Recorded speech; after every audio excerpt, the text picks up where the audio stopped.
mshikaji. Haya. Hata wewe mshikaji wangu wewe angalau sasa hivi naona mama mazuri, geto kali nini, fresh. Lakini ni bado tu mwanangu naona unanikazia tu mwanangu. Sema nini? Kuna vitu nafikiria. Unasikia? Ukirudi nyuma kidogo miaka ya zamani, watu walikuwa wanadondosha hela, mtu anakuta hela. Huu mwaka si na miaka mingapi? Sijaokota hata 100. Hata mimi sijaokota. Hai, vijana wenzangu nasikia niko na mshangazi ndinga. Oya, hata mbibi nimemkosa. Haitoshi. Zamani kulikuwa na unakutana na mdada mzuri, unaambia huyo ni jini, akikupenda tu mwanangu umetoboa. Yaani nimekosa mpaka hata huyo jini.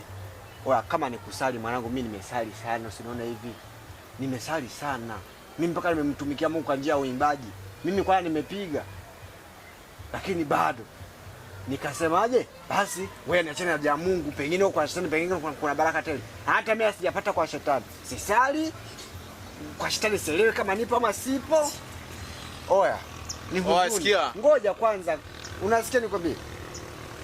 Hata Freemason yenyewe sasa. Ukiambia kuna Freemason yosini. Niko wapi? Kwa nini unapenda kukaa hivi maskani kila siku? Unamtoa nani na unamtoa kwa nani? Sikia.